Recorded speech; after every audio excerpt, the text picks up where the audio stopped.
All right, this is part 2 of our marketing distribution strategy. Part 1, we went over the 747 program. We're going to show you how this is involved in a bigger picture of how to maximize marketing activities utilizing content and paid advertising. We're going to go through how they mesh together, why you need to think about this strategy, and some ideas to create multiple channels where there's opportunity to drive customer leads, revenue, and obviously profit. So we're going to start in the center here, and I'm going to blow this up so that you can see this. And I know this diagram is going to be a little bit of a mind bender to go through all at once, but we're going to start with the content strategy. So we're going to start with what we left off in the last episode with our 747. So if you recall in our 747 discussion, which was related to roughly up to 164 pieces of content going out from the company organically per month, and then you are boosting those posts. So we're going to look at this 747. So all of that content, when we start talking about those pillar posts, so if you want to go back again and look at what pillar posts mean, those are the main podcasts / blogs that we do in the 747 program. You're going to see that we take those posts and we immediately get them into PR. So we're going to end them up in all of the standard general networks. We'll push them out to all the major networks.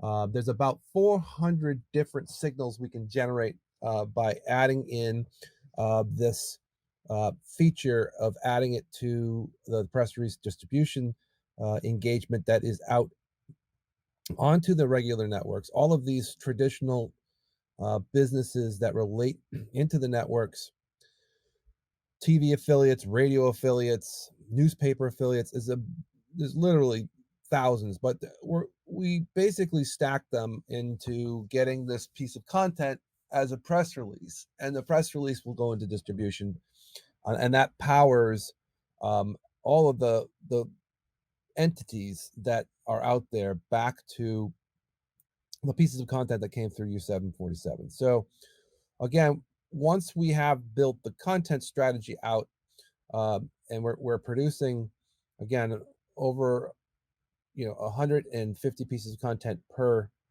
month, and then we're putting up at minimum 2 pillar posts that are going to distribution.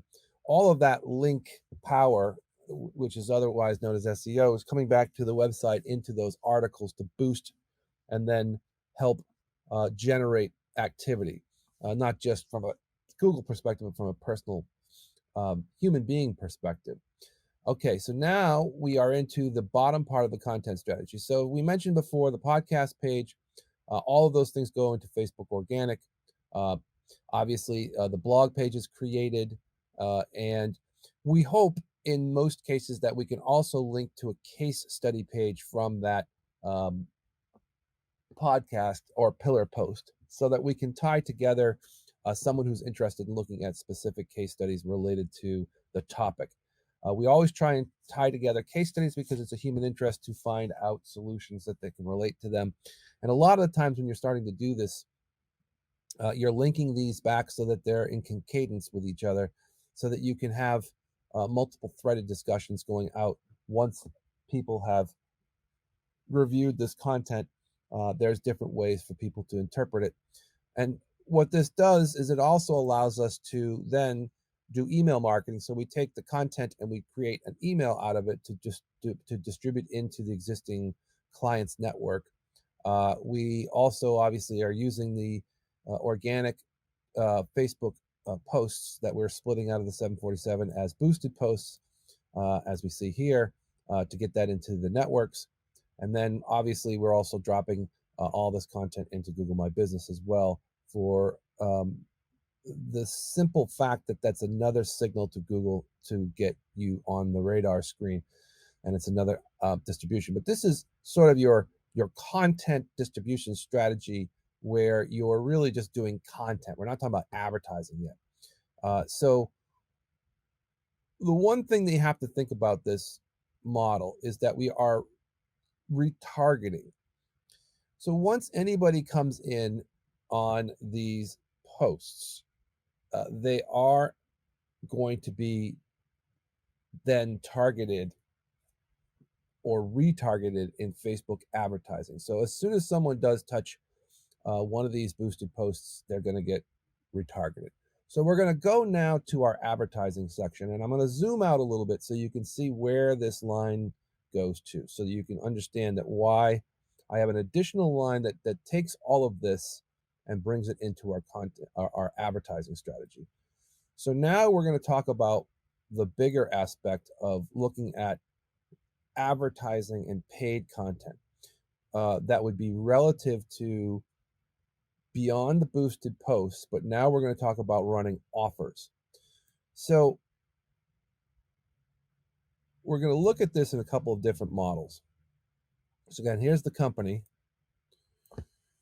We have Facebook and Instagram ads and Google ads. Now, we're going to put Google ads on the side for right now because it's a bit very parallel to this, but it's a separate discussion which we'll have in a third episode. But we're going to really concentrate on where we feel there's an opportunity for low costs and effective ways to get people engaged. Now, Google ads do come into play, and it does all run the same parallel processing. But for right now, we want to talk about running Facebook ads. So if you are running a Facebook offer, and what I mean by that, there's a couple of different offer strategies.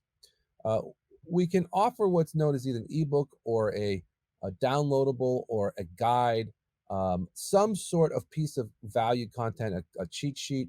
There's a different vernacular for each industry, but that's really where one of the campaigns is driven to get general interest for nurturing, because those people are, if they're not directly buying, they want to get information. The second type of campaign we run is a direct campaign, which is an offer campaign, which is a direct offer that says, this is the product or service, you're going to get X, Y, and Z should you purchase Y.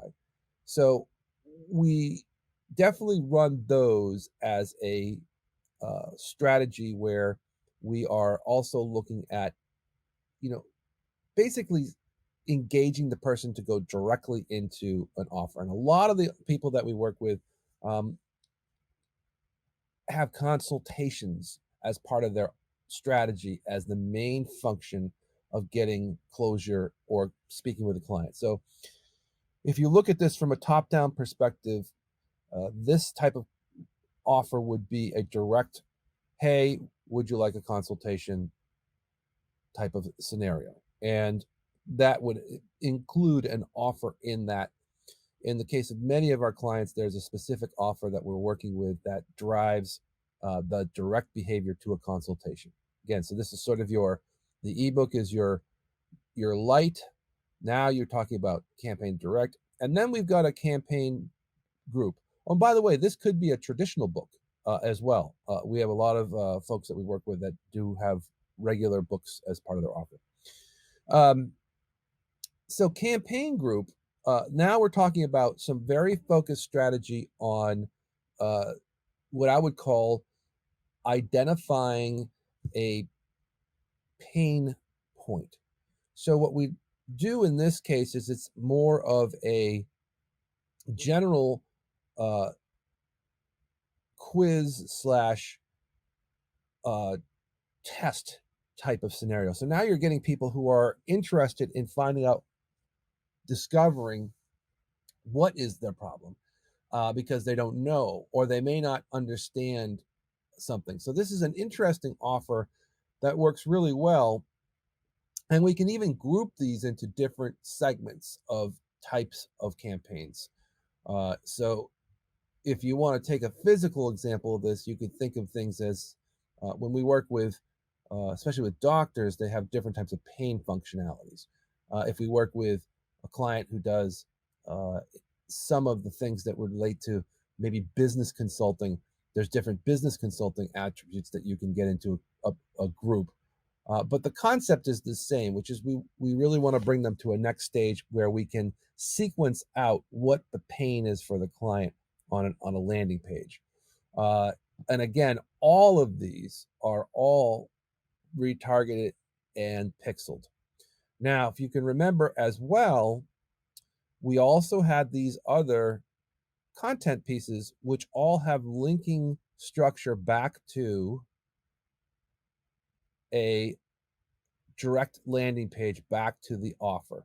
So we also have to consider when we're doing this type of content, we're also including a call to action again back into the structure of a landing page that would go to a direct offer. Now, certainly you could go through and move them to a standardized, uh, separated pane structure, but we do think even just having a general offer to get a consultation is the general nuances for long-term nurture, because we're really looking at this structure from a paid advertising to drive traffic. So again, we have three main campaigns that are running: a book or giveaway or download, something that's going to be a giveaway to the client, a direct campaign offer, which would be a consultation strategy in most cases where we're trying to get people to schedule a discussion or schedule the next step, and then a group campaign related to specific pain points that we are looking to help the client or the potential customer get through. Again, all retargeted so that whenever someone touches any campaign, that they are getting retargeted again and being retargeted multiple types of campaigns. So someone comes in on the ebook, we're going to retarget them with a consultation. If someone comes in with a consultation, and again, if they don't convert, we're targeting them with the ebook and we're targeting them. So cross functionality is the real key here. Now, the landing page behind this. So once they come through the ad sets, they're getting to a landing page. The landing page for obviously the direct offer is going to ask them to book an appointment, and that will take them to a scheduling page. Same thing with if they're coming directly from any of the sequences that are coming from the content. We really are just asking for the appointment. As far as the ebook, we're taking them to we're getting them into an SMS nurture, and we're sending them either a video overview of the service, or what we could call a continued webinar, where they're basically going to be sent into a nurture to be sent to a ongoing, continual explainer video. And again, that explainer video has the offer landing page built into it, as well as an infrastructure, so that when they go through the content, or they can immediately pick their time to get to the offer landing page, which gives them the reason to book a time. So really sort of a two-stage funnel with any giveaway, because of the fact that we expect them to be the top of the funnel. And this is sort of, if you look at this is the top of the funnel stuff. So these people are getting discovered. This is the bottom of the funnel. People directly want to go and just book an appointment. And this is the middle of the funnel where people are discovering their pain points.